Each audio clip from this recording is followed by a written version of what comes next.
দিল্লি নয়, পিন্ডি নয়, নয় অন্য কোনো দেশ, সবার আগে বাংলাদেশ। তরুণরাই বদলে দিতে পারে আগামীর বাংলাদেশ। লাখো তরুণের প্রত্যাশিত বাংলাদেশ তরুণ জনগোষ্ঠীকে প্রাধান্য দিয়ে তাদের আশা আকাঙ্ক্ষা বাস্তবায়নে আগামীর কর্মপরিকল্পনা গ্রহণ করেছে বিএনপি।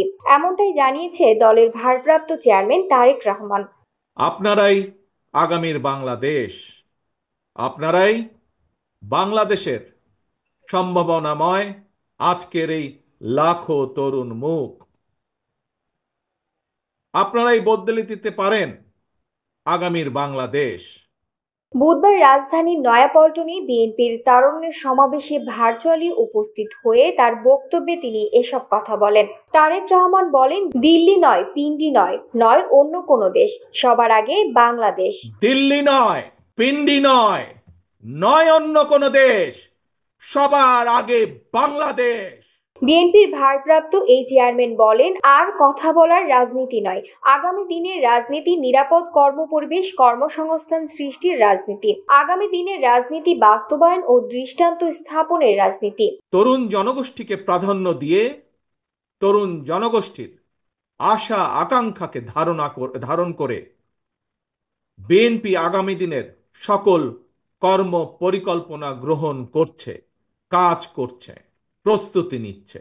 তিনি বলেন, বিএনপি ক্ষমতায় এলে পরিবারের নারী প্রধানের নামে ফ্যামিলি কার্ড ইস্যু করা হবে, নারীর অর্থনৈতিক ক্ষমতায়ন নিশ্চিত করবে, কৃষকদের জন্য ফার্মার্স কার্ড প্রদান দলের প্রধান অগ্রাধিকার হিসেবে থাকবে বলেও জানান তিনি।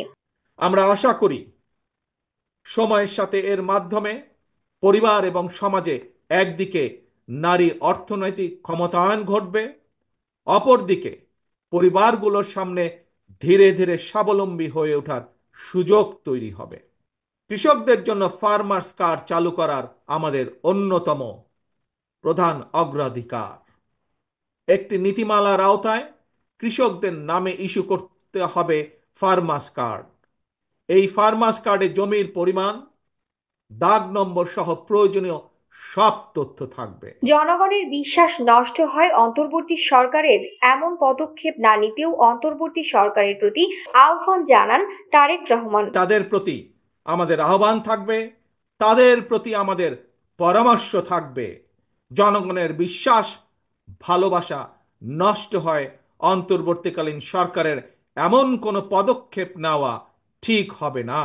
তিনি বলেন, কেউ যদি ক্ষমতায় থাকতে চান পদত্যাগ করে জনগণের কাতারে আসেন, নির্বাচন করেন। এছাড়া আগামী ডিসেম্বরের মধ্যে নির্বাচন দেওয়ারও দাবি জানান তারেক রহমান। অন্তর্বর্তীকালীন সরকারের প্রতি আবারও আহ্বান জানিয়ে বলতে চাই, গণতান্ত্রিক আমি জনগণ এবং গণতন্ত্রের পক্ষের রাজনৈতিক দলগুলোকে দয়া করে প্রতিপক্ষ বানাবেন না। যদি আপনাদের কেউ রাষ্ট্র পরিচালনায় থাকতে চায় তাহলে সরকার থেকে পদত্যাগ করে জনগণের কাতারে আসুন, নির্বাচন করুন। যদি ভবিষ্যতে নির্বাচনে জনগণের রায় পান তাহলে আবার সরকারের দায়িত্ব গ্রহণ করুন।